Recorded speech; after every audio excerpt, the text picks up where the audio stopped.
Salut, la peur est notre pire ennemi et je vais vous prêcher la vérité jusqu'à ce que vous vous affranchissez de votre peur. Malcolm X.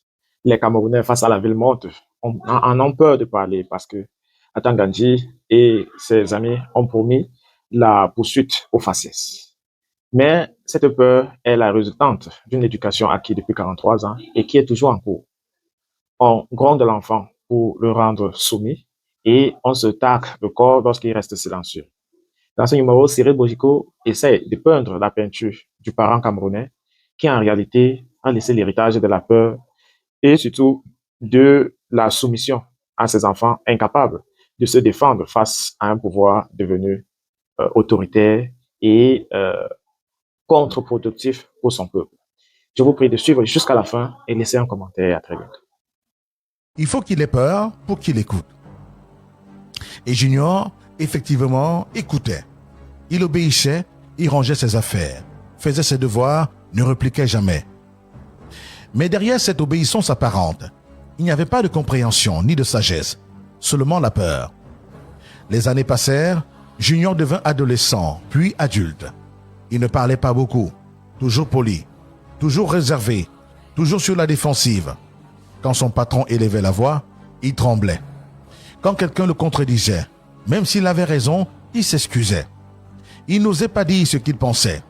Et un jour, il réalisa que toute sa vie, il n'avait jamais appris à se faire confiance. Cette histoire, c'est celle de beaucoup d'enfants camerounais et d'Afrique, d'hier et d'aujourd'hui. Des enfants à qui on a fait croire que la peur forge le respect, alors qu'en réalité, elle fabrique le silence, la soumission et la blessure intérieure. Oui, cher ami, nous devons le savoir. La peur ne rend pas sage, elle rend un enfant méfiant. Dans nos foyers, beaucoup de parents confondent encore discipline et domination. Ils croient qu'un enfant qui tremble est un enfant bien éduqué. Pourtant, un enfant qui obéit par peur ne comprend pas les règles, il les subit tout simplement. Il apprend à se taire, pas à réfléchir. Il apprend à obéir, pas à choisir. Il apprend à éviter la punition, pas à faire le bien. Prenons l'exemple d'Aline, cette jeune dame de Yaoundé.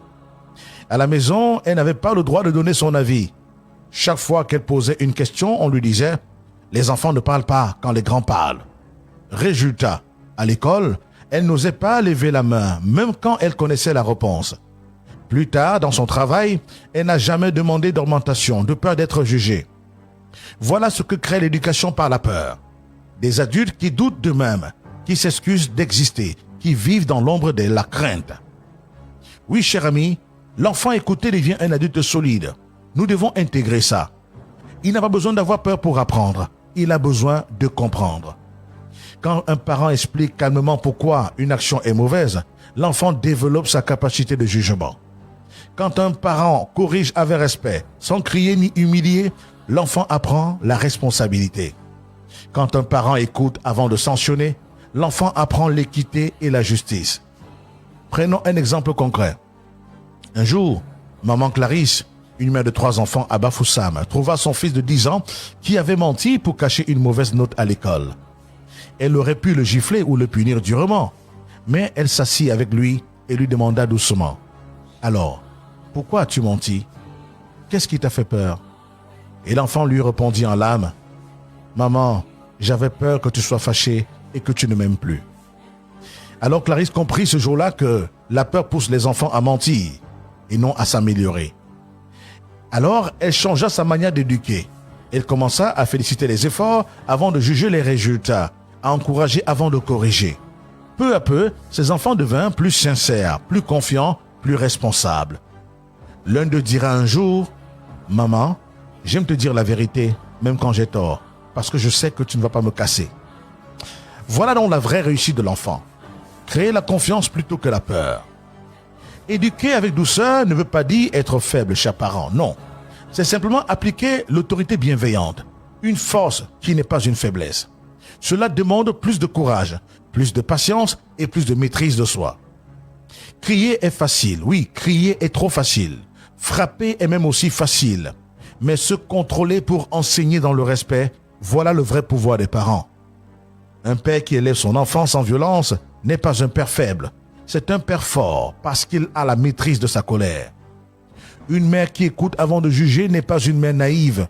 C'est une mère sage, parce qu'elle voit plus loin que la faute. Dans beaucoup de familles aujourd'hui, on répète toujours que « moi, on m'a frappé, je suis devenu quelqu'un. Moi, on m'a tapé, je suis devenu quelqu'un. Les oreilles du noir, c'est sur les fesses. » Mais posons-nous la question.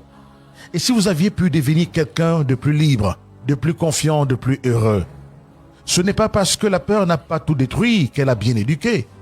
La vraie éducation ne se mesure pas à la soumission, mais à la capacité de l'enfant à penser, à aimer, à se respecter et à respecter les autres. Un enfant élevé dans la peur devient souvent un adulte blessé, des blessures invisibles que personne ne voit. Il aura peur de parler dans une réunion, peur de dire non à une injustice, peur de prendre des risques. Certains deviennent trop sages, effacés, toujours à la recherche d'approbation. D'autres deviennent colériques, explosifs, comme un volcan qu'on a trop longtemps étouffé. Au Cameroun, cela se voit et cela se dit. L'enfant qu'on n'a pas laissé parler parlera un jour trop fort. L'enfant qu'on n'a pas laissé parler parlera un jour trop fort. L'enfant silencieux d'hier devient l'adulte en colère de demain. C'est pourquoi éduquer dans la peur, c'est fabriquer des cœurs fragiles. Mais éduquer dans le respect, c'est forger des âmes solides. Oui, des âmes solides. Oui, cher ami, aujourd'hui, le Cameroun a besoin d'une nouvelle génération de parents courageux. Des parents capables de rompre la chaîne de la peur. Des parents qui comprennent que l'amour n'exclut pas l'autorité, mais la transforme. Parler des limites sans crier, c'est éduquer. Punir sans humilier, c'est éduquer. Écouter sans céder, c'est éduquer. L'enfant qui se sent écouté devient un adulte équilibré. Celui qui se sent aimé devient un adulte aimant. Celui qui se sent respecté devient un adulte qui se respecte et qui respecte les autres. Alors, la prochaine fois que votre enfant renverse de l'eau, oublie ses devoirs ou ment, respirez un coup. Regardez-le dans les yeux et demandez-vous, est-ce que je veux qu'il ait peur de moi ou qu'il apprenne à me faire confiance? Parce qu'à long terme, la confiance enseigne plus que la crainte. L'amour véritable ne cherche pas à dominer, mais à élever. Et élever un enfant, c'est lui donner des racines pour se sentir en sécurité et des ailes pour voler sans peur. La peur ne forme pas, elle déforme. Elle fabrique des enfants obéissants mais brisés intérieurement qui même dans leur foyer vont souffrir. L'autorité bienveillante est une force. Poser des limites avec respect, c'est construire la responsabilité par la soumission. L'enfant écouté devient un adulte solide. Il apprend à s'aimer, à se respecter et à affronter la vie sans crainte excessive. Et si à partir d'aujourd'hui, chaque parent camerounais décidait d'éduquer avec la tête, mais surtout avec le cœur, alors nos foyers deviendraient des écoles de confiance et nos enfants des adultes forts et paisibles dont notre société a tant besoin.